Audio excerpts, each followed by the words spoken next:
नमस्कार। आर के Maurya commerce classes में आपका एक बार फिर से बहुत बहुत स्वागत है। इस वीडियो के माध्यम से डिविडेंड पॉलिसी चैप्टर की शुरुआत कर रहे हैं, लाभांश नीति चैप्टर की शुरुआत कर रहे हैं।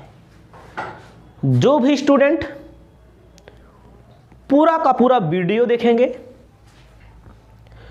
जिसमें हम सबसे पहले आपको थ्योरिकल बताएंगे, उसके बाद न्यूमेरिकल जो भी क्वेश्चन होगा वो बताया जाएगा, और नोट्स आपको जरूर बनाना है। और यदि आपके पास बुक नहीं है तो आप हमें अवगत कराएंगे, आपको बुक का पीडीएफ मिल जाएगा। तो आप अपनी कॉपी में लिखिए सबसे पहले हेडिंग लाभांश नीति, इंग्लिश में कहते हैं डिविडेंड पॉलिसी। सबसे पहले आपको जानकारी होनी चाहिए डिविडेंड क्या होता है। डिविडेंड के पहले आपको जानकारी होनी चाहिए, इसके पहले आपने पढ़ा होगा, कभी सुना होगा शेयर के बारे में। ध्यान दीजिएगा, जो समझा रहा हूं एक एक पॉइंट को आपको समझना है। शेयर को हिंदी में कहते हैं अंश। अंश का मतलब होता है हिस्सा, अंश का मतलब होता है टुकड़ा। शेयर को पार्ट भी कहते हैं ना। जो कंपनी होती है, कोई भी कंपनी हो, कंपनी पूंजी प्राप्त करने के लिए, कैपिटल प्राप्त करने के लिए शेयर को इशू करती है, अंशों को इशू करती है। आप देखते होंगे कोई भी कंपनी है, इसके पहले मैंने आपको बताया भी है कहीं जगह, जब कंपनी अंशों को निर्गमित करती है तो जो लोग शेयर खरीदते हैं, जो लोग शेयर परचेज करते हैं, उनको क्या मिलता है? डिविडेंड मिलता है। ठीक है, एक बार फिर से समझना है। जैसे जब पेपर में पूछ लिया जाता है डिविडेंड क्या है, तो बहुत सारे स्टूडेंट नहीं लिख पाते, हमको पता है, लेकिन जब आप पढ़ रहे हैं तो आप अच्छे से लिखें। इसलिए हम आपको बता रहे हैं, कोई भी कंपनी होगी, कंपनी पूंजी की व्यवस्था, क्योंकि बिना पैसे के, बिना कैपिटल के, बिना पूंजी के बिजनेस तो कर नहीं सकेगी कोई कंपनी। तो कंपनी पूंजी की व्यवस्था करने के लिए क्या इशू करती है? शेयर इशू करती है।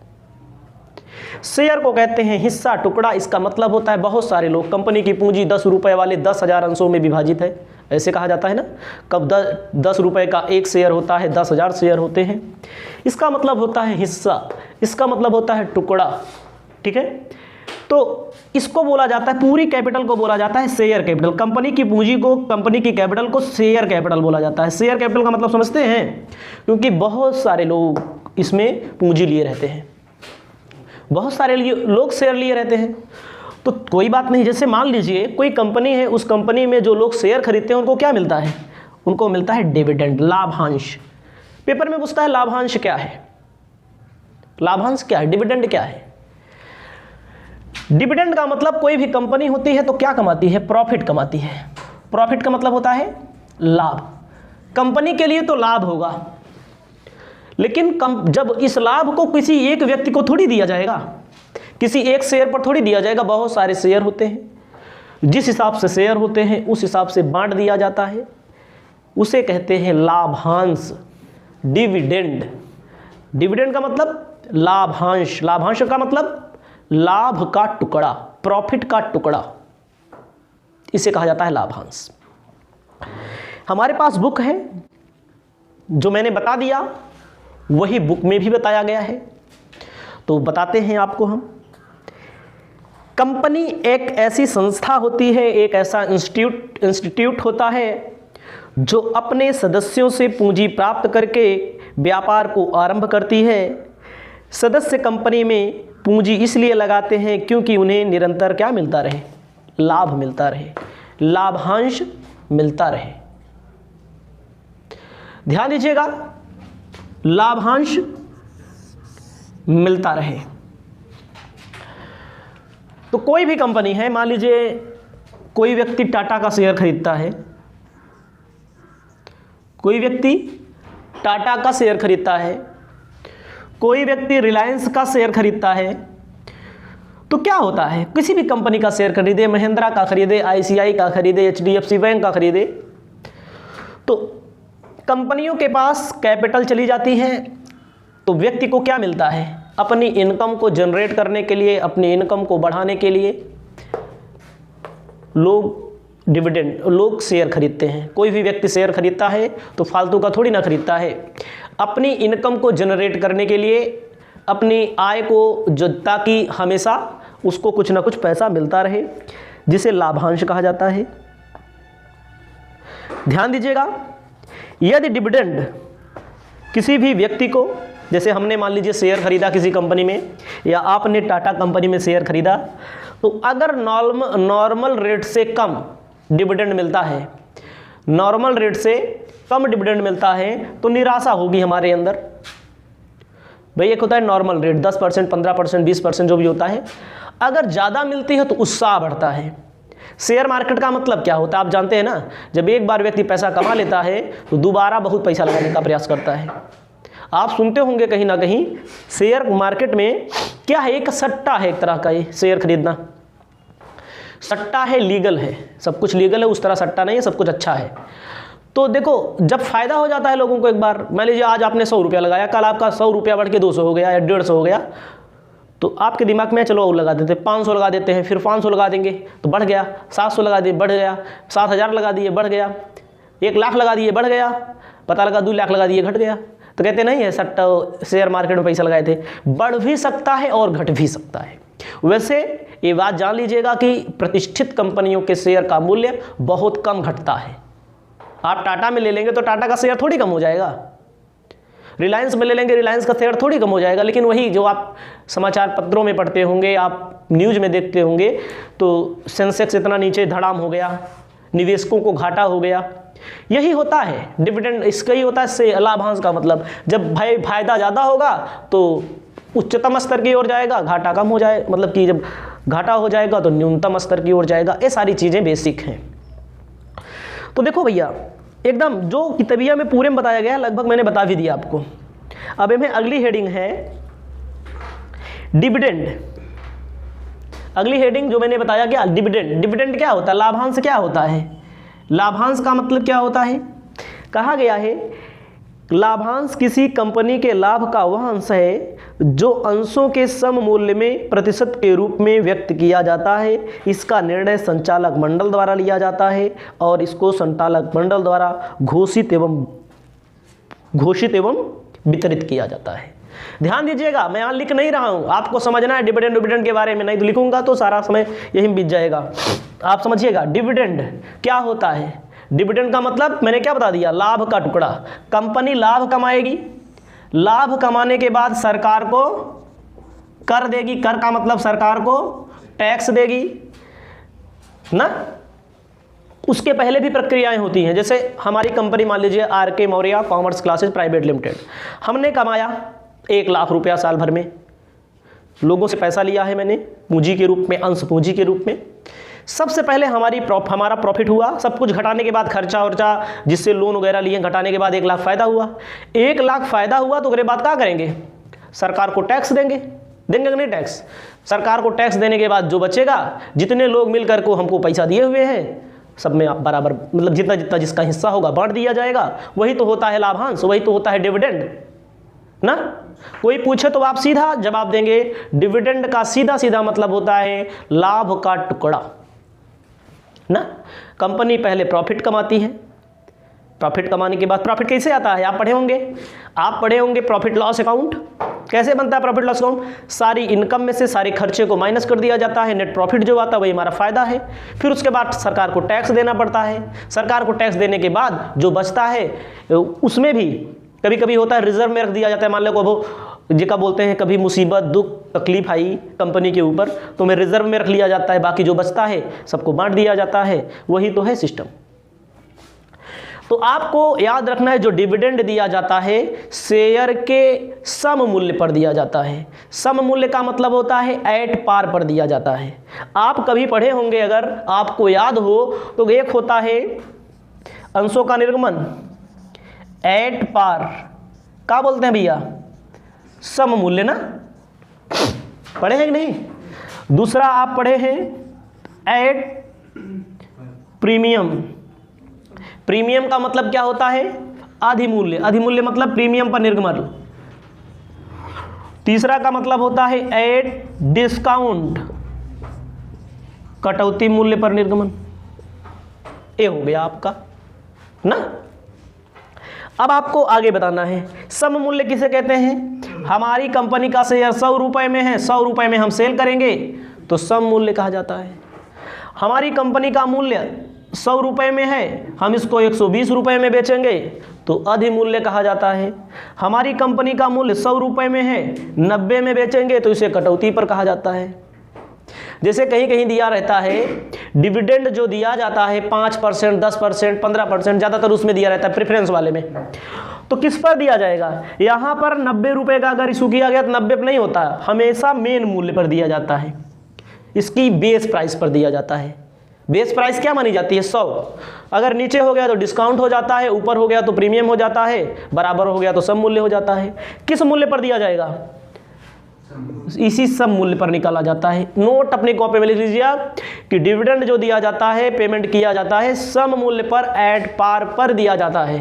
पेपर में जो स्टूडेंट कहते हैं बहुविकल्पी पेपर होगा, उनके लिए बताना चाहते हैं, होगा क्या नहीं होगा वो अपने कॉलेज में आप पता करेंगे, आपके कॉलेज वाले खुद बताएंगे। तो यही पूछेगा, नंबर 1 प्रश्न यहां से बनेगा, समझ रहे हैं।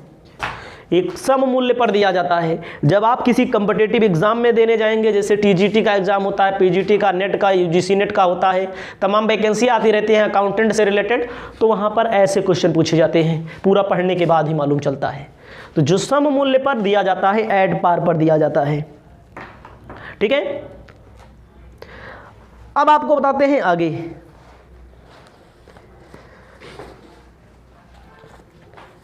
इससे पहले अपने भाषा में अपने कॉपी में लिख लीजिएगा। आपको ध्यान देना है आगे, फैक्टर्स, हेडिंग लिखिए, फैक्टर्स इन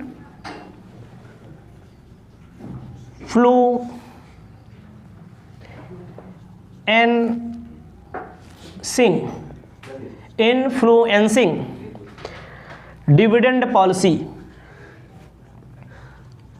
डिविडेंड पॉलिसी इसे कहा जाता है हिंदी में लाभांश नीति को प्रभावित करने वाले तत्व। हिंदी में लाभांश नीति को प्रभावित करने वाले तत्व, घटक बोला जाता है। भाई होता नहीं है, कभी डिविडेंड बढ़ जाता है, कभी घट जाता है, तो कौन कौन से ऐसे घटक हैं, कौन कौन से ऐसे फैक्टर्स हैं जो डिविडेंड पॉलिसी के ऊपर इफेक्ट डालते हैं। पहला आपको लिखना है age of company. Age of company, company की आयु, कंपनी की आयु, कंपनी की आयु, ठीक है। ध्यान दीजिएगा, ऐसी कंपनी जो नई है, जो अभी स्टार्ट हुई है, उसकी इतनी बड़ी हैसियत नहीं होती, उसके पास इतनी बड़ी कैपेसिटी नहीं होती कि शुरू में बढ़िया बढ़िया डिविडेंड देने लगे।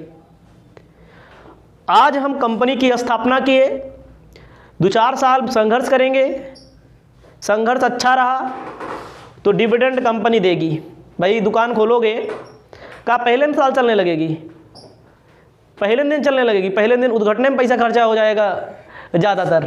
तो उसी प्रकार कंपनी है, कंपनी की आयु, जिस कंपनी की एज जितनी ज़्यादा होगी वह कंपनी उतनी मजबूत हो जाएगी।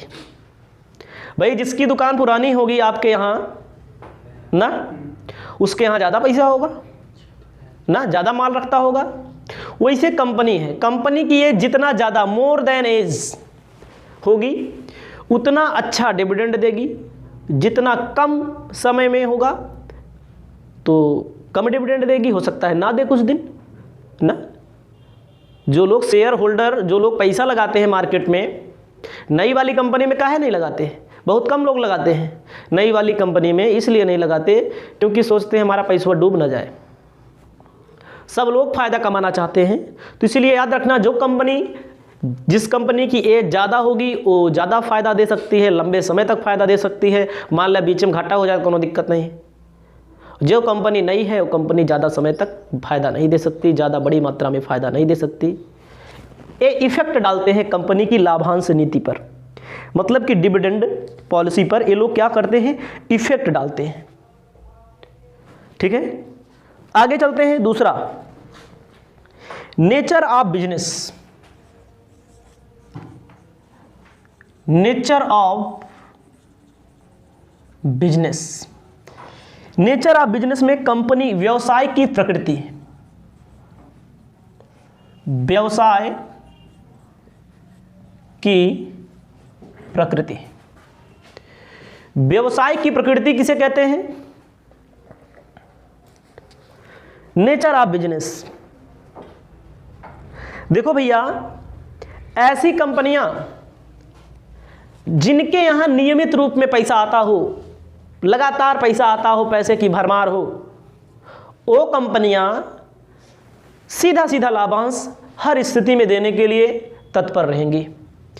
जैसे हमने माना कि मैंने जियो कंपनी में ले लिया शेयर, थोड़ी देर के लिए मानिए, टाटा कंपनी में ले लिया शेयर, आईसीआई में ले लिया, एचडीएफसी में ले लिया, सबका शेयर होता है, स्टेट बैंक ऑफ इंडिया में, ये सब बहुत बड़ी कंपनियां हैं ना। तो क्या है, इनके यहाँ हमेशा पैसा आ रहा है। एयरटेल कंपनी में आपने शेयर ले लिया तो इनके यहाँ क्या होता है, पैसा हमेशा आ रहा है, तो ये लोग नियमित व्यवसाय नियमित देंगी।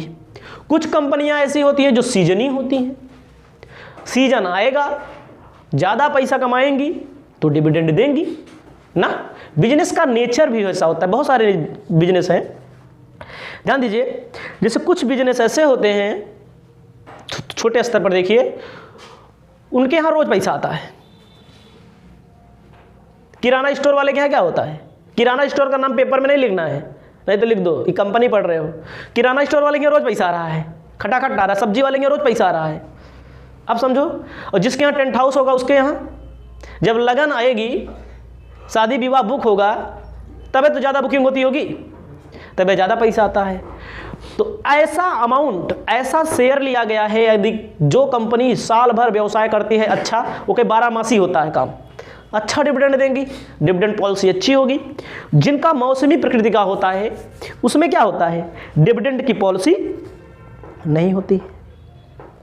जैसे आप समझिए थोड़ी देर के लिए, अब आते हैं कंपनी पे, जो दैनिक उपयोग के लिए है किताब। जैसे हम लोग पेन खरीदते हैं, पेन की अपनी कंपनी होगी, मोबाइल की अपनी कंपनी होगी, ये कि दैनिक उपयोग है। रिचार्ज की अपनी कंपनी है ना, तेल की कंपनी है नहीं, जो डीजल पेट्रोल हम लोग भरवाते हैं ना, यही तो हमेशा चलता रहता है। ये भैया बराबर लाभांश देगी, डिविडेंड हमेशा देगी। और मान लीजिए ऐसी कंपनी जिसमें एसी बनती हो, उन्हें पैसा आपने लगाया है, तो गर्मी में एसी बिके तो गर्मी में ज़्यादा डिविडेंड मिले, ठंडी में कम मिले ना, नहीं तो ना मिले ठंडी में, होता नहीं है। पंखा वाली कंपनी में लगाया है तो, विलासिता की वस्तु में लगाया है तो उन्हें डिविडेंड हमेशा नहीं मिलता। ठीक है, विलासिता की वस्तुओं में जब उसका सीजन आएगा, जब उसका समय आएगा, तब पैसा धड़ाधड़ मिलेगा। अगला आपको लिखना है, अगला आपको लिखना है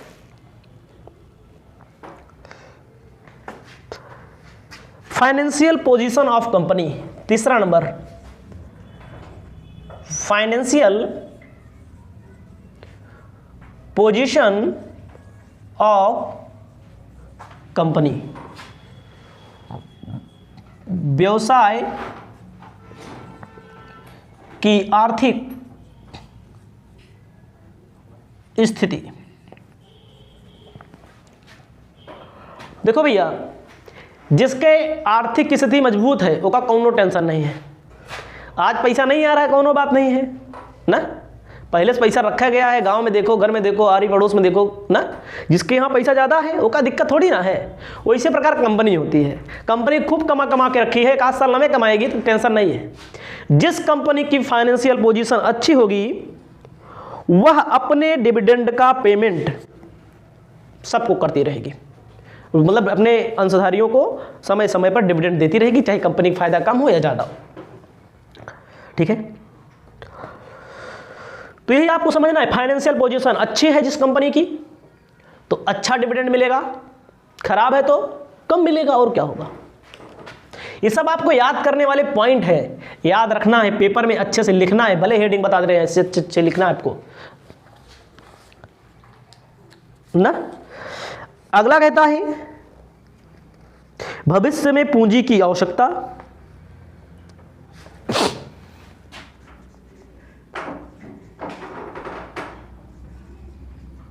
necessity of capital in future. भविष्य में पूंजी की आवश्यकता, समझिए हमारी बात। जब कंपनी को लगता है कि हमको आने वाले समय में नई नई प्लानिंग करनी है, नई नई योजना बनानी है, नया कोई प्लांट स्थापित करना है, तो कंपनी कड़ा निर्णय लेती है। वो कहती है अपने शेयर होल्डर को हम डिविडेंड नहीं देंगे। डिविडेंड मतलब शेयर होल्डर को क्या, लाभांश नहीं देंगे, क्योंकि हमें आने वाले समय में पैसा की ज़रूरत है, रुपया की ज़रूरत है ना। तो क्या करती है, कठोर निर्णय लेती है और डिविडेंड नहीं देती। हो सकता है कम दे देती है, तो कुछ कोई कर थोड़ी ना सकता है। तो मैंने क्या बोला था, जब आप कभी बड़े होंगे, कंपनी के अंशधारी जो होते हैं घर के सदस्य होते हैं ना।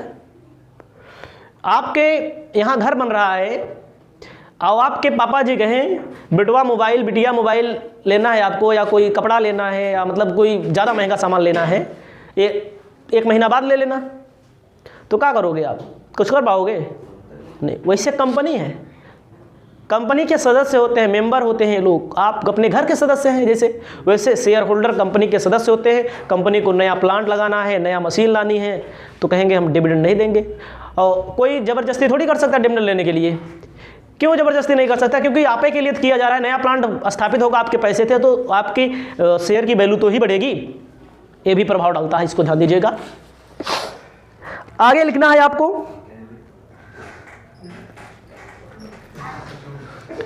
पांचवा नंबर,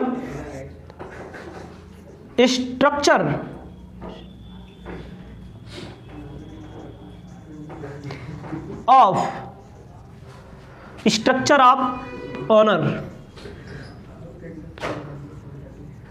स्वामित्व का ढांचा। एक स्वामित्व का मतलब होता है भैया मालिक। स्ट्रक्चर ऑफ ऑनरशिप कहा गया है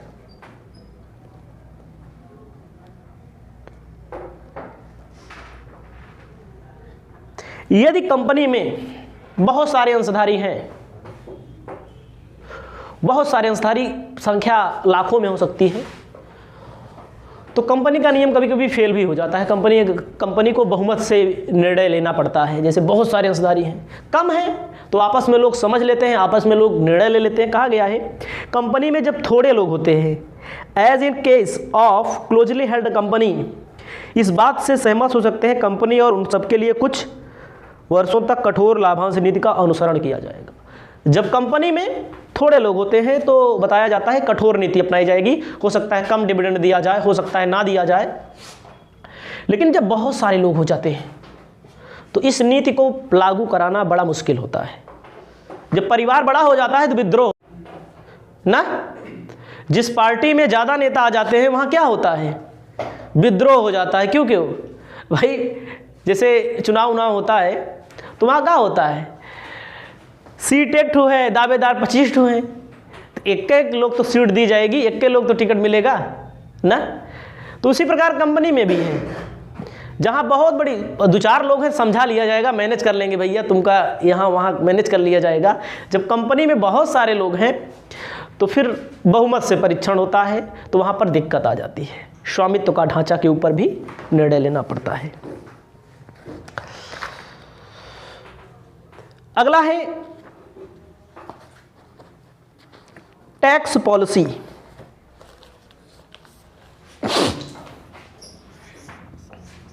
टैक्स पॉलिसी, कर नीति। कर नीति का मतलब क्या होता है? टैक्स पॉलिसी का मतलब आप समझिए, जहां पर जिस सेक्टर में या जहां पर सरकार टैक्स ज़्यादा लेती है, तो वहां पर भैया जब ज़्यादा टैक्सें ले लेगी तो बचेगा का? डिविडेंड कम मिलता है, ऐसा होता है कि नहीं? जहां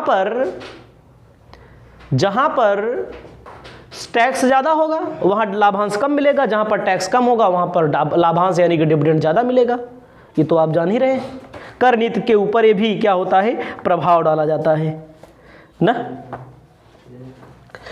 तो आपको ध्यान देना है आगे, policy of government. Policy of government, सरकार की नीति। सरकार हमेशा नीतियां लाती है, ठीक है।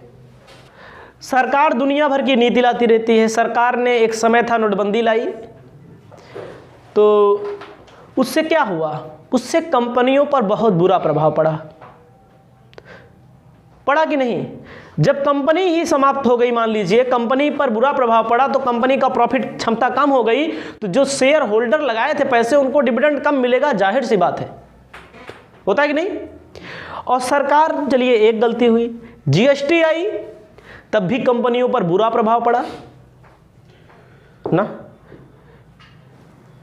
तो क्या हुआ? सरकार की गलती के कारण, सरकार की नीति के कारण, सरकार की पॉलिसी के कारण, अगर कभी कभी होता है फायदा कम भी हो जाता है, कभी कभी होता है फायदा बढ़ भी जाता है। नोटबंदी से, जीएसटी से नुकसान हुआ है इस देश का, ये जान लीजिएगा आप लोग। आवश्यकता, इससे क्या हुआ? कंपनियों की स्थिति धराशायी हो गई और कंपनी लाभांश की स्थिति अच्छी नहीं थी, अभी भी अच्छी नहीं, कई जगह आप देखेंगे। कभी कभी ऐसा होता है, जो मजदूर होते हैं, जो वर्कर होते हैं, कंपनी की दृष्टि से उनका कम से कम वेतन तय कर दिया जाता है, कम से कम इतना देना है, कम से कम सैलरी तय कर दी जाती है, कम से कम वेजेज, कम से कम बोनस, तमाम चीज़ें तय कर दी जाती है, इनका देना है। तो एक अगर कर्मचारी की हैसियत से आप देखेंगे तो आपका घाटा है, कंपनी का घाटा। कर्मचारी की हैसियत से देखेंगे तो फायदा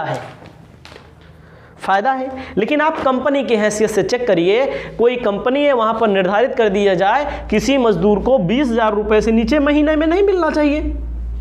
जिसको 15,000 मिल रहा था उसका भी 20,000 कर दिया गया, जिसका कर सरकार की नीति के कारण। तो क्या होता है? बुरा प्रभाव पड़ता है, बैड इफेक्ट पड़ता है, जिससे नुकसान होता है कंपनी का, कंपनी के खर्चों में वृद्धि हो जाती है, कंपनी का फायदा कम हो जाता है। हमारी इस बात को आप ध्यान दीजिएगा, ठीक है। उसके बाद डिविडेंड इक्वलाइजेशन, 8वां नंबर, सामान्य आर्थिक परिस्थितियां, नॉर्मल इकोनॉमिकल कंडीशन, सामान्य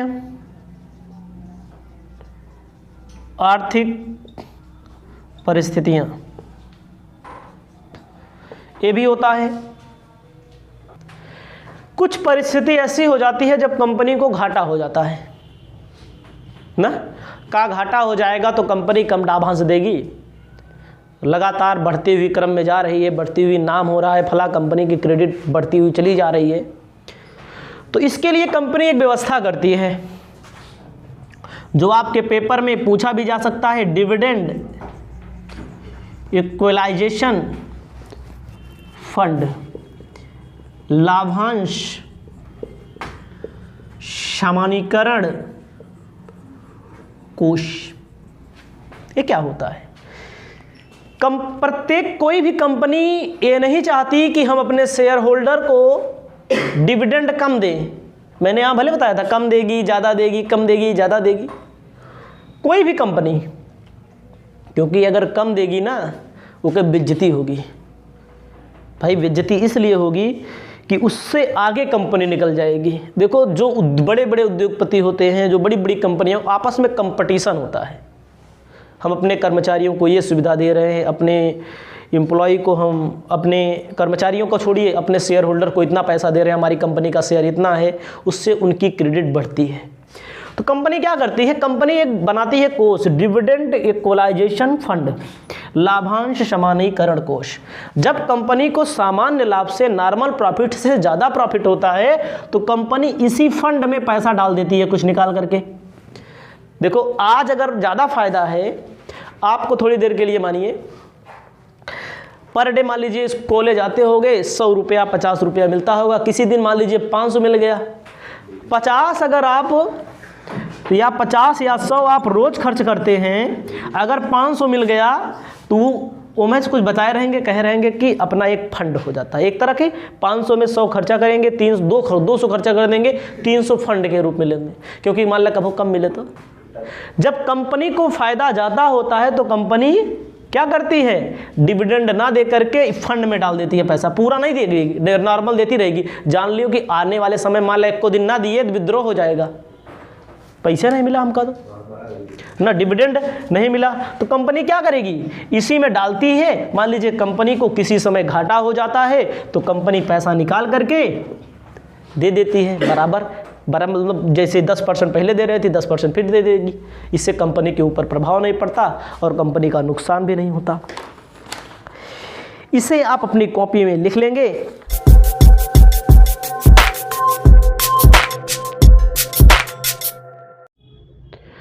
आप पढ़ रहे हैं dividend policy chapter. Dividend policy chapter में इस क्लास के पहले मैंने आपको डिविडेंड पॉलिसी, लाभांश नीति के बारे में, लाभांश नीति को प्रभावित करने वाले घटक के बारे में बता दिया है। अब मैं आपको बताने जा रहा हूं डिटर्मिनेशन ऑफ डिविडेंड पॉलिसी, लाभांश नीति का प्रतिपादन। नीति का मतलब इंग्लिश में पॉलिसी होता है, पॉलिसी का मतलब आप समझते होंगे योजना होती है। अलग अलग विद्वानों ने अपने अपने आधार पर योजनाओं का विस्तार दिया है, योजनाओं के बारे में बताया है। तो कोई एक पॉलिसी नहीं है, अलग अलग पॉलिसी है। उस अलग अलग पॉलिसी के बेस पे हम यहाँ पर आपको बताने जा रहे हैं। यदि आप वाकई में पढ़ने के शौकीन हैं, जानकारी रखने के शौकीन हैं, अच्छा अंक प्राप्त करना चाहते हैं, तो पूरी क्लास आपको देखनी पड़ेगी। पूरी क्लास का पूरा थ्योरी, उसके बाद न्यूमेरिकल, तब आपको पूरा का पूरा क्वेश्चन समझाने की हमारी गारंटी होगी। तो इसमें हमारे पास जो बुक है, पहले थ्योरी बताई ही जा रही है। कहा गया है डिविडेंड पॉलिसी डिटर्मिनेशन करने के लिए ऐसा कोई सिद्धांत नहीं दिया जा सकता जो सभी दशाओं में लागू हो। कोई ऐसा नियम नहीं है कि हर जगह परफेक्ट बैठे। अलग अलग नियम हैं, अलग अलग पॉलिसी हैं। उन नियमों व पॉलिसी की मदद से हम यहाँ पर आपको बताते हैं कौन कौन सी पॉलिसी है, कौन कौन से नियम हैं, और आपको इसके बाद जो जो टॉपिक है पूरा थ्योरी कंप्लीट होगा तभी न्यूमेरिकल सॉल्व कर पाएंगे आप, बता रहे हैं। पहला आपको लिखना है डिटर्मिनेशन पॉलिसी में, फर्स्ट नंबर लिखना है growth oriented dividend policy, oriented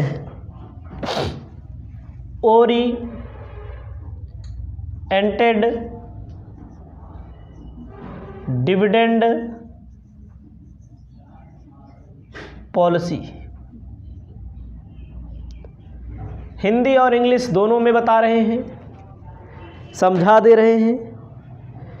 विकास परक लाभांश नीति हिंदी में कहते हैं, विकास परक लाभांश नीति। ग्रोथ ओरिएंटेड डिविडेंड पॉलिसी कहता है इसमें संचालक लाभ के वितरण के विषय में फूंक फूंक कर कदम रखता है। संचालक का मतलब इंग्लिश में डायरेक्टर होता है।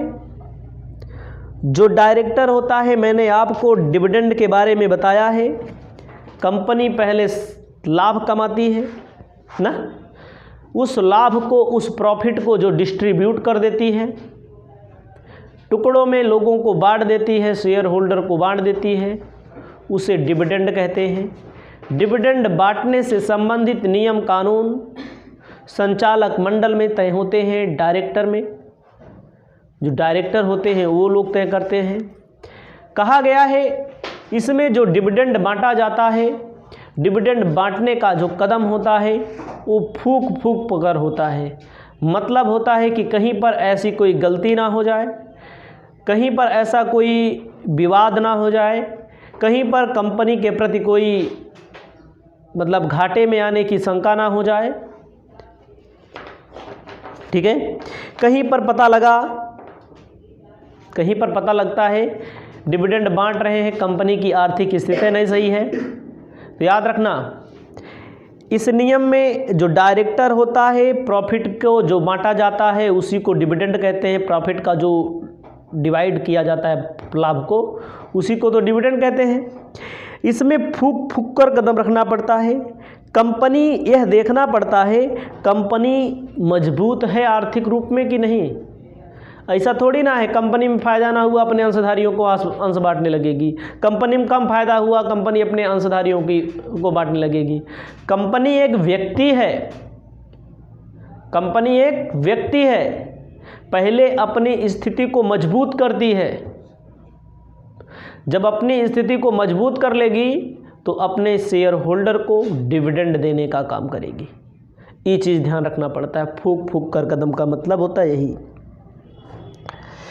ठीक है, कभी कभी ऐसा होता है, ध्यान दीजिएगा, कभी कभी ऐसा होता है डिविडेंड 1% भी नहीं देती कंपनी, वह अपने व्यवसाय में, अपने बिजनेस में पुनः लगाती है।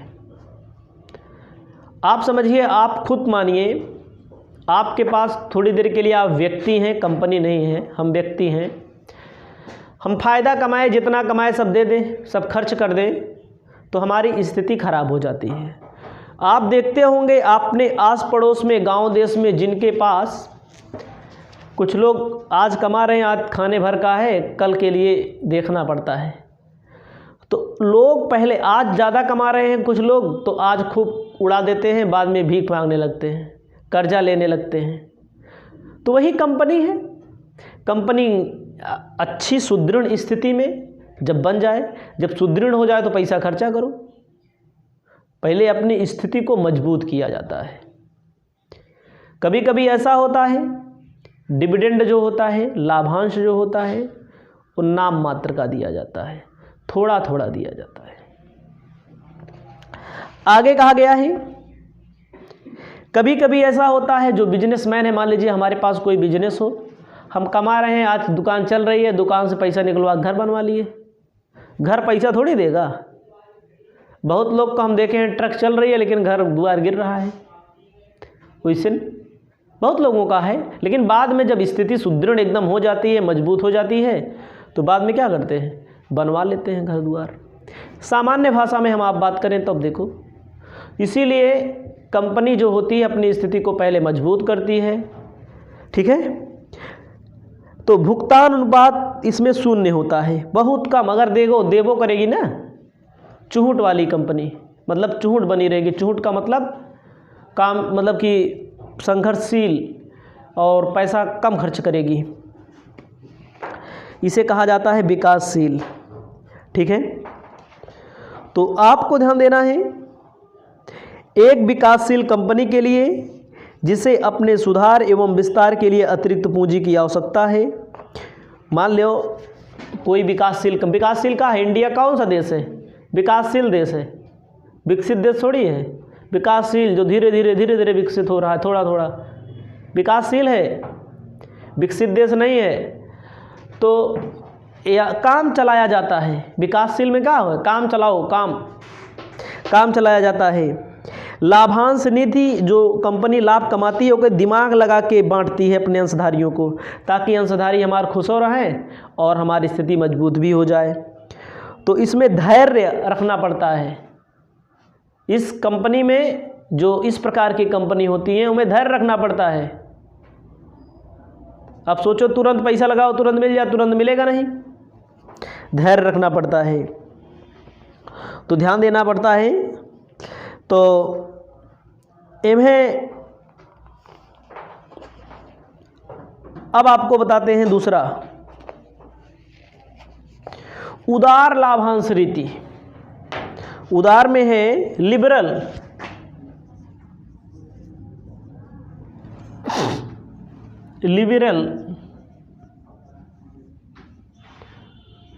डिविडेंड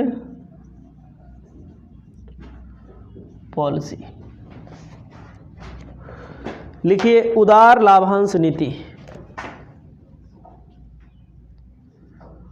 उदार लाभांश रीति, इसमें क्या होता है?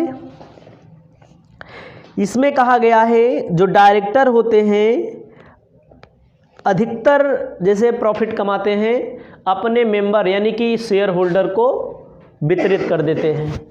उदार वाला, उदार का मतलब क्या होता है? उदारवादी किसे कहा जाता है ना? उदारवादी का मतलब होता है मतलब अगले के प्रति उदार होना। वो हमारी कंपनी में पैसा लगाया है तो इसमें अधिकतर भाग क्या कर दिया जाता है? डिविडेंड के रूप में दे दिया जाता है। कंपनी अपने प्रॉफिट का उतना ही भाग रखती है अपने पास जो उसको ज़रूरत हो, फालतू पैसा नहीं रखती। उदारवादी का मतलब क्या होता है? कोई मांग रहा है आपसे, भीख मांग रहा है कोई, तो कहते हैं ये दे दो भैया, बहुत उदारवादी आदमी है। उधार मांग रहा है आपसे, तो इनमें उधार वाली बात नहीं है। इनमें है कि अगर हमारी कंपनी में किसी ने पैसा लगाया है उसको हम क्या करेंगे? ज़्यादा से ज़्यादा देने का प्रयास करेंगे। काम भर का कंपनी रख लेती है, उसके बाद कंपनी पेमेंट कर देती है। ठीक है, काम भर का मतलब कंपनी अपने पास 80% रख लेती है या इससे ज़्यादा रख सकती नहीं, 80% पेमेंट कर देती है या इससे ज़्यादा भी पेमेंट कर सकती है। इसे क्या कहा जाता है? इसे कहा जाता है उदारवादी। ठीक है, इसमें शेयर होल्डर को ज़्यादा लाभ होता है, शेयर होल्डर को ज़्यादा महत्व दिया जाता है कि भैया आज अगर हमारे पास दिए पैसा ना तो कुछ सोच समझ के दिए हैं।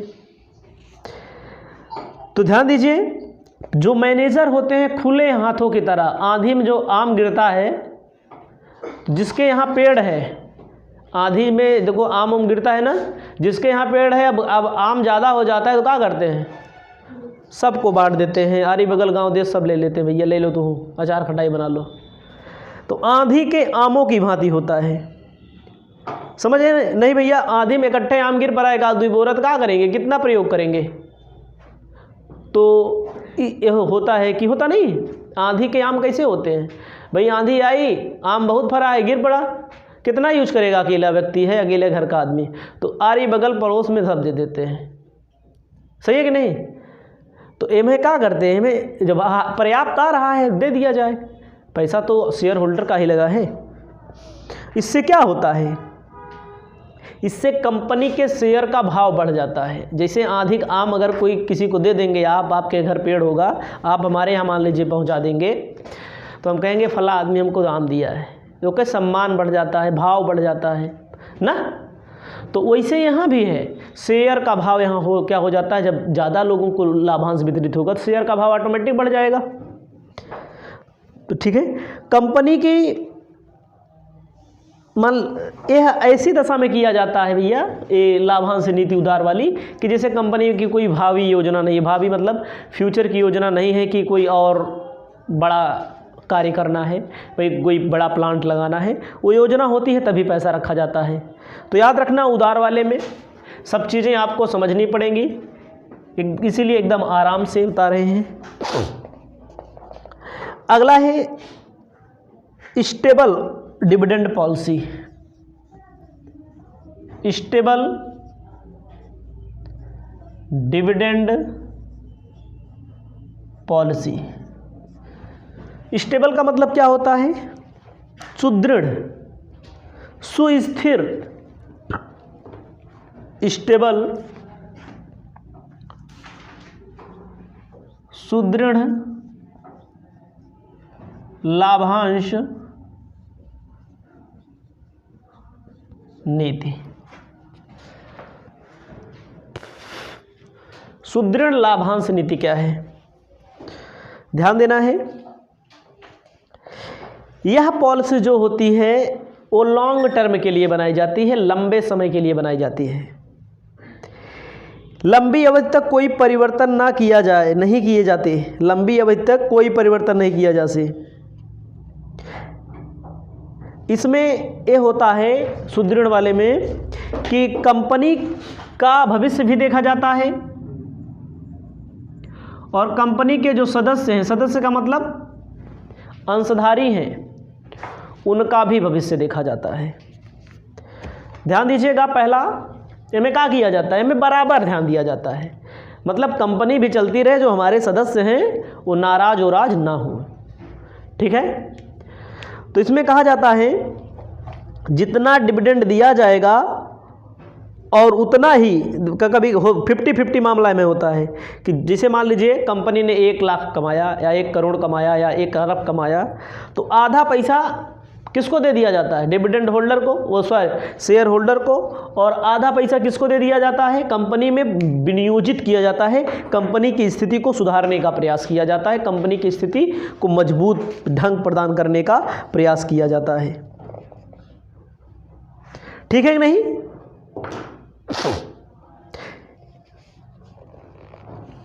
इसमें यही इतना दिया गया है और कुछ नहीं है।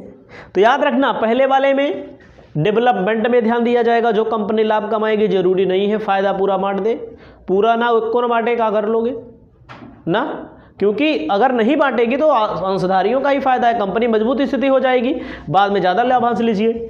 इनमें क्या होता है, 80% क्या होता है, बांट दिया जाता है और 20% रख लिया जाता है। भविष्य में अगर कोई योजना नहीं है, खर्चा पानी नहीं है तो दे दिया जाएगा। क्या होगा, सुदृढ़ लाभांश नीति क्या होती है, कंपनी पर आधा खर्च किया जाएगा, आधा कंपनी के सदस्यों पर खर्च दे दिया जाएगा, डिविडेंड दे दिया जाएगा।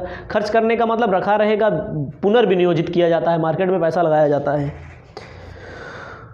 उसके बाद 3 प्रकार का होता है भैया, इनमें 3 प्रकार होता है। पहला स्टेबल डिविडेंड पर शेयर,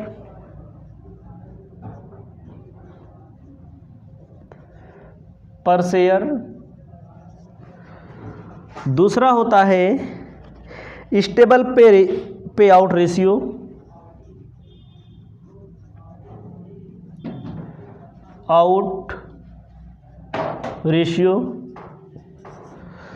तीसरा होता है stable dividend plus extra dividend,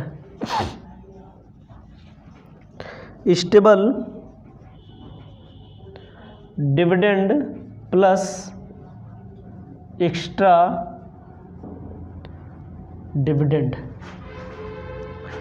तो हिंदी में भी लिख देते हैं प्रति अंश स्थिर लाभांश, एम है प्रति अंश स्थिर लाभांश, स्थिर भुगतान अनुपात, स्थिर भुगतान अनुपात, उसके बाद स्थिर लाभांश के साथ अतिरिक्त लाभांश।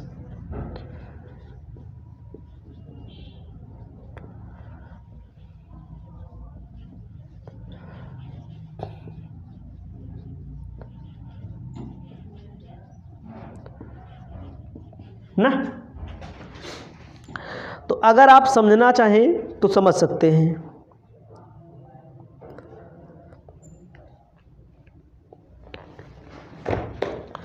देखिए इसमें क्या बोला है, स्टेबल मतलब फिक्स डिविडेंड पर शेयर। इसमें भैया क्या किया जाता है, एक शेयर पे जितना डिविडेंड बन रहा है, एक शेयर पर जितना डिविडेंड बन रहा है, मतलब कि फिक्स होता है। क्या होता है, फिक्स होता है।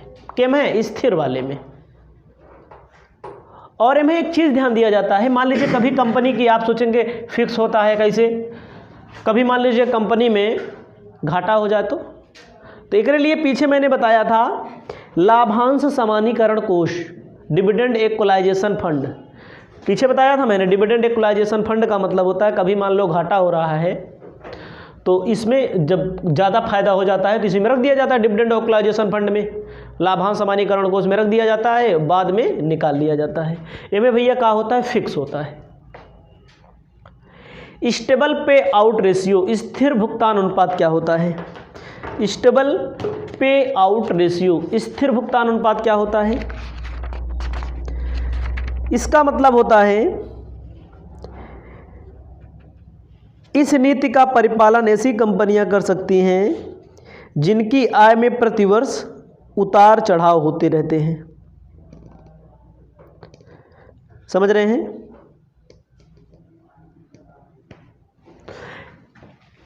स्थिर, इस नीति का पालन वो कंपनी करती है जिनके प्रतिवर्ष कभो कम हो रहा है कभो ज़्यादा हो रहा है, मतलब कंपनी का टर्नओवर, वे कंपनियां ये वाला नियम लागू करती हैं, स्थिर भुगतान अनुपात। उसके बाद अगला है का, एक होता है डिविडेंड, स्थिर लाभांश के साथ। स्थिर का मतलब होता है स्टेबल, मतलब फिक्स। फिक्स का मतलब होता नहीं है कि कई कंपनी लाभ देगी तो फिक्स रहेगा और बचा रहेगा ना फिर दे देगी, इसे होता नहीं है। नए साल के दिन मान लीजिए हम लड्डू लाएंगे तो मान लीजिए पहले एक टिट्ठी बांट देंगे, एक एक बांट देंगे, मान ला फिर बचा रहेगा तो आधा आधा दे देंगे ना, 2-4 ठू बचा रहेगा तो हम क्या कर देंगे, आधा आधा देंगे। एक बोलते हैं तो एक और तो पक्के है, एक खित पक्के मिलेगा, बचा रहेगा तो उसके बाद मिलेगा, एक बोलते हैं, मतलब समझाने के लिए बता रहे हैं। खिला भी देंगे ऐसी बात नहीं है। 1 2 3 ए हो गया, इसको लिख लीजिए 1 2 3, मैंने बताया आपको 3 तक, तो इसे आप अपनी कॉपी में लिख लेंगे। 3 नियम है, 1 2 3, और तीसरे में 3 नियम है। तीसरे में तीनों मैंने आपको बता दिए, एकदम आराम से बता रहे हैं ताकि स्टूडेंट को किसी भी प्रकार की दिक्कत नहीं हो, प्रॉब्लम नहीं हो, क्योंकि बिना थ्योरी के न्यूमेरिकल संभव नहीं होता है। आपको आगे ध्यान देना है, अपनी कॉपी में लिखना है advantage of a stable dividend policy. Advantage of a stable dividend policy.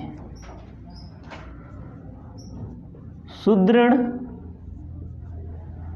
लाभांश नीति के लाभ। भाई सुदृढ़ लाभांश नीति अगर अपनाई जाती है उसके लाभ क्या हैं ना, जितना ज़्यादा याद रहेगा उतना ज़्यादा अच्छा पेपर में लिख पाओगे। याद रहेगा, पहला लिखना है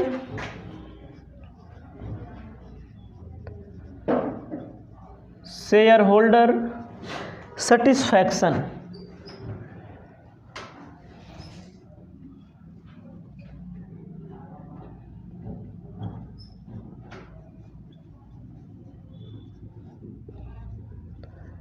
अंशधारी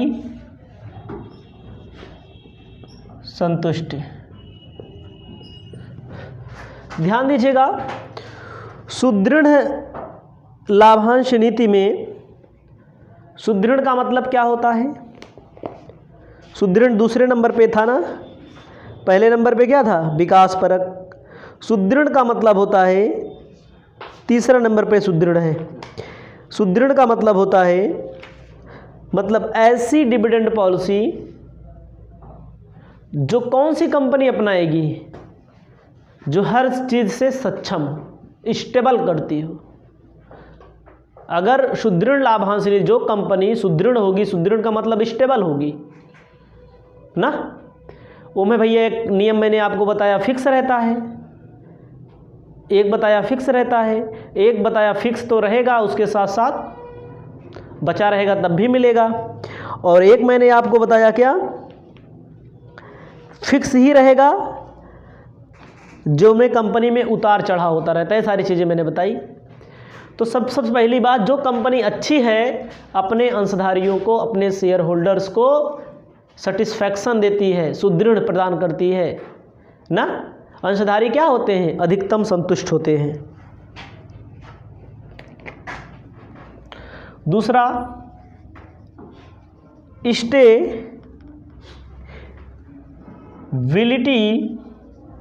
स्टेबिलिटी इन शेयर प्राइस। मतलब इसमें क्या होता है?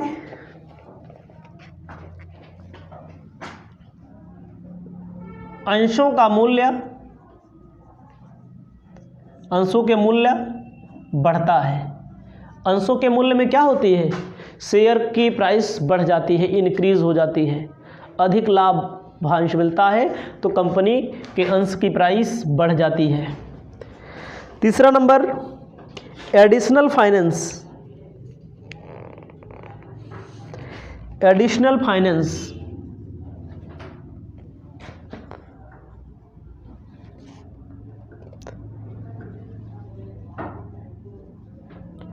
फाइनेंस। एडिशनल फाइनेंस का मतलब अतिरिक्त वित्त। अतिरिक्त वित्त, समझ रहे हैं? इसमें कंपनी को अतिरिक्त वित्त मिलता है, अतिरिक्त व्यवस्था रहती है। वित्त मतलब रुपया, पैसा। चौथा नंबर, सपोर्ट ऑफ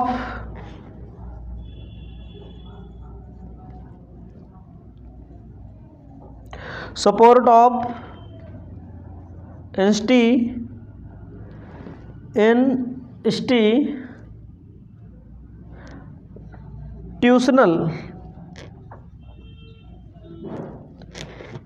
इन्वेस्टर।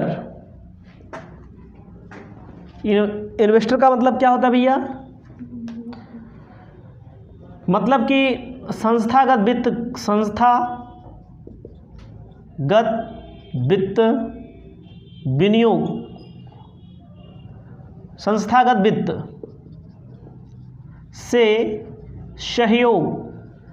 इसका सीधा मतलब होता है जो संस्थाएं हैं जो रुपया, धन, पैसा उपलब्ध कराती हैं, समझ रहे हो? जैसे देखो HDFC बैंक क्या है?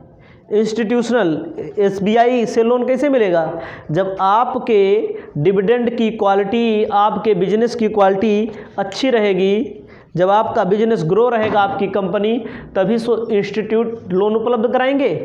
ये सब लाभ होते हैं। और जो कई स्थिति अच्छी नहीं होती है उनके यहाँ कोई पूछने वाला नहीं जाता है।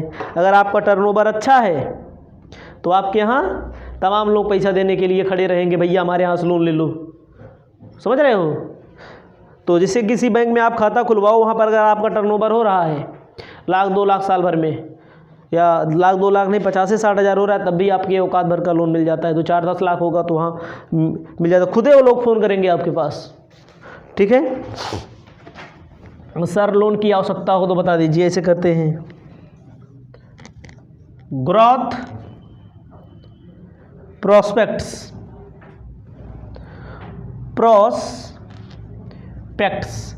मतलब कि ए में क्या होता है, वृद्धि होती है।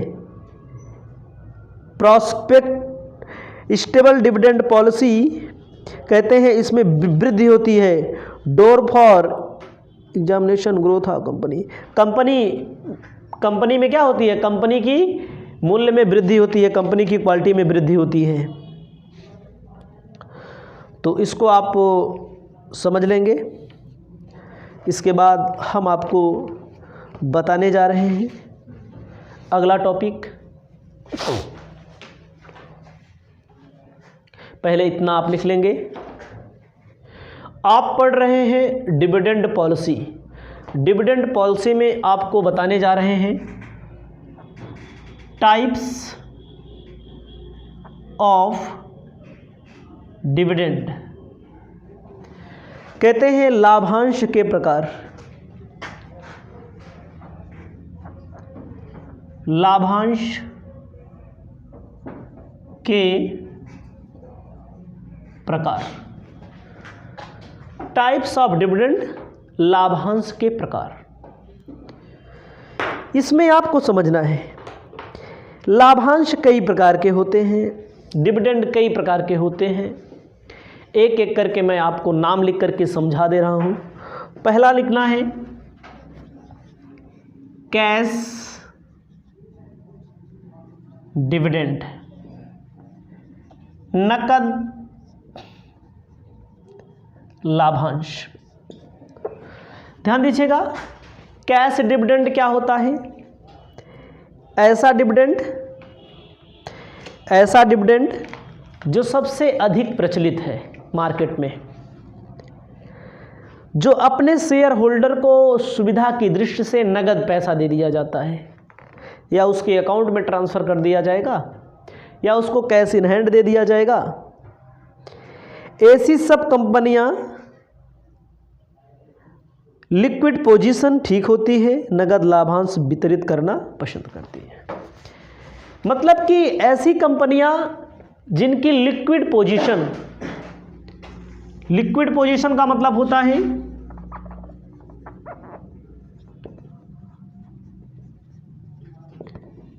नकद, तरल। नकद का मतलब होता है तरल, तरल का मतलब होता है जेब में पैसा। हमारे पास पैसा है, हमारी कंपनी है, हम अपने शेयर होल्डर को नकदी में पेमेंट कर देंगे, नकद दे देंगे, बात खत्म। नकद का मतलब आसान तरीका है, आपको हम कोचिंग पढ़ा रहे हैं, आप हमें नकद पैसा दे दीजिए। ये क्या है, ये तरल है। तरल किसे कहा जाता है, कैश एट बैंक, समझ रहे हैं, कैश एट बैंक। कुल मिला के सभी करंट असेट्स में से स्टॉक और प्रीपेड एक्सपेंसेस माइनस कर दिया जाता है तो आता है तरल। हमारे पास पैसा है, हमारे पास उधारी है, वसूल लाएंगे, वहां से पैसा दे देंगे, हो गया। अगला है स्टॉक डिविडेंड या बोनस डिविडेंड। सुने होंगे बोनस शेयर ना, डिविडेंड मिलता है यहां पर, लेकिन बोनस लाभांश। हम अपनी कंपनी की स्थिति को सुदृढ़ बनाना चाहते हैं, हम अपनी कंपनी को क्या करना चाहते हैं, सुदृढ़ बनाना चाहते हैं कि पैसा जो है हमारे पास रहे।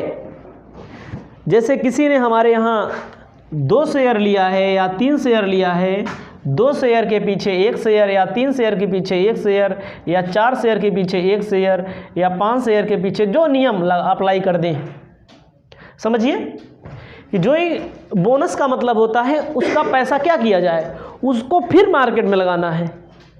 तो अगली पार्टी नाराज ना हो, 2 शेयर लिए थे भैया, 1 शेयर तुमको और दे रहे हैं, टोटल 3 शेयर हो गया। मतलब कि 3 शेयर के बदले 1 शेयर और दे दिया जाएगा, 4 शेयर हो गया। आपके शेयर की संख्या बढ़ गई, आपको भविष्य में 4 शेयर पर डिविडेंड मिलेगा। वो पैसा बांट ना करके उसको 1 शेयर दे दिया जाए, या 5 पे 2 दिया जाए, या 3 पे 2 दिया जाए। वैसे 5 पे 2 दिया जाए, 4 पे 2 दिया जाए, 4 पे 1 दिया जाए, 4 पे 3 दिया जाए। मतलब 1 आध 2 शेयर उसको फालतू दे दिया जाता है। होता नहीं है कि किसी को पैसा देना है तो क्या कहते हैं हम लोग, ऐसा है पैसा रहने दीजिए तुम और ले लो। जब और की बात आती है तो यहाँ पर इसे कहा जाता है बोनस लाभांश। इसे कहते हैं लाभांश का पूंजीकरण, कैपिटलाइजेशन ऑफ डिविडेंड बोला जाता है इसे।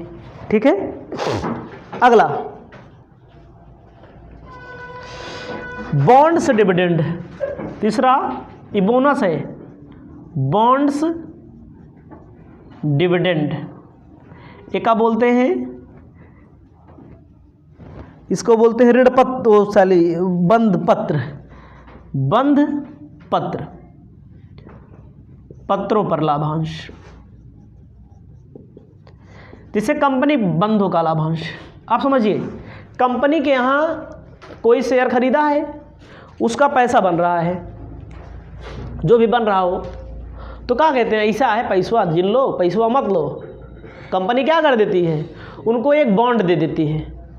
बॉन्ड पर भी ब्याज मिलता है, ऐसा नहीं है कि कंपनी, समझ रहे हो।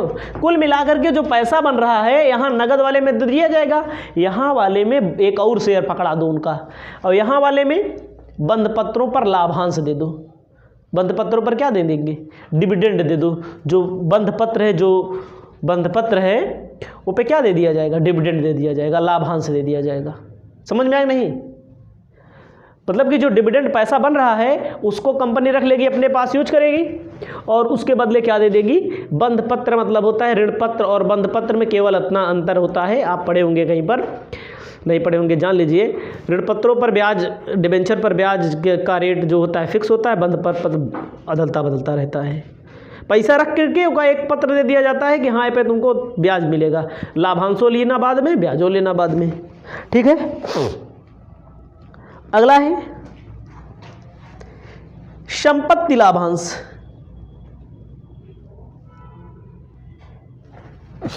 चौथा संपत्ति लाभांश। संपत्ति मतलब होता है प्रॉपर्टी, एसेट्स, डिविडेंड। तो जैसे यहां मैंने बताया, यहाँ पर बोनस में शेयर दे रहा है, यहाँ बोनस में एक बंध पत्र दे रहा है, यहाँ क्या दे देगा, यहाँ संपत्ति दे देगा। पैसा रख लेगा, क्या दे देगा, संपत्ति। कौन संपत्ति देगा, संपत्ति कंपनी की प्रतिभूतियाँ होती है, कंपनी की सिक्योरिटीज होती हैं, कंपनी संपत्ति दे देती है। इसमें वस्तु के रूप में वस्तु भी दे देती है भारतीय कंपनी, लेकिन ऐसा नहीं होता है, मतलब ऐसा मतलब तरीका नहीं है। जैसे मान लीजिए हमारे यहाँ आपका पैसा हो गया, आपने हमारी कंपनी में शेयर लगाया है, तो हम क्या कहेंगे, कहेंगे संतोष ऐसा है तुम मेज उठा ले जाओ ना, तो लाभांश ना दे करके हम क्या करेंगे, कहते मेज उठा दो, नहीं कोई लिखित में वो दे देंगे कि हाँ आपने हमको ना कोई संपत्ति दे दी जाती है। लेकिन ये उचित तरीका नहीं है। अब कंपनी जब संपत्ति देने लगेगी लाभांश के बदले, तो जान लीजिए ना। उसके बाद होता है संयुक्त। तीसरे के बाद चौथा हो गया, पांचवा संयुक्त। संयुक्त को इंग्लिश में क्या कहेंगे, कंबाइंड ना, कंपोसाइट, यहां लिखा जाएगा कंपोसाइट डिविडेंड। संयुक्त का मतलब भैया होता है आधा नगद ले लो और आधे का समझौता कर लो, आधा नगदी में और आधा क्या कर लिया जाए, आधे चाहे जो कर लो, आधा नगद ले लो, शेष संपत्ति के रूप में या किसी अन्य के रूप में दे दिया जाता है। ये 5 हो गया। उसके बाद आपको छठा बताना चाहते हैं। छठा में कह रहा है ऑप्शनल डिविडेंड।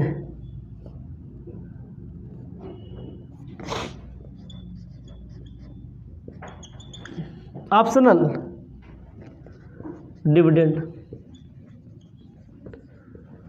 वैकल्पिक। वैकल्पिक का मतलब क्या होता है, 2 विकल्प दे दिया जाता है, चाहे नगद ले लो और चाहे कोई एसेट्स ले जाओ। ये सब सुनते होंगे ना, नगद में चाहे ये ले लो चाहे वो ले लो, ठीक है। अब आता है ज़्यादा इंपॉर्टेंट जो है अंतरिम डिविडेंड। पहले इतना लिख लीजिएगा, आपको आगे ध्यान देना है। 7वां नंबर क्या करता है, 7वां नंबर कहता है अंतरिम।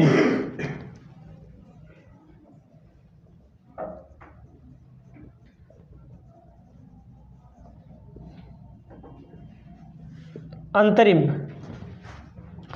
अंतरिम का मतलब क्या होता है?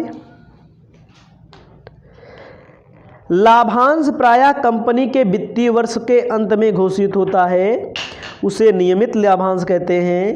कंपनी कभी कभी समाप्त वर्ष की समाप्ति से पहले घोषित कर देता है। अंतरिम का मतलब होता है बीच में।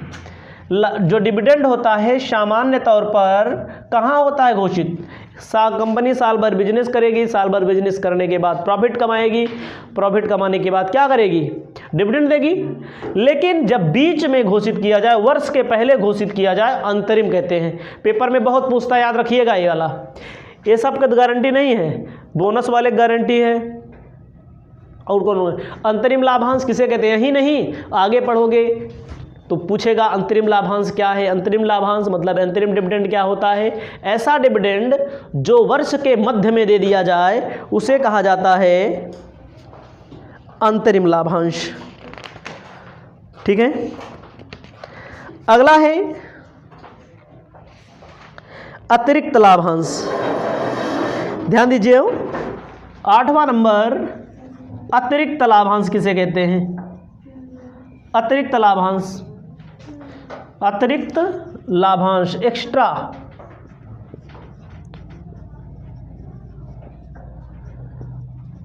डिविडेंड।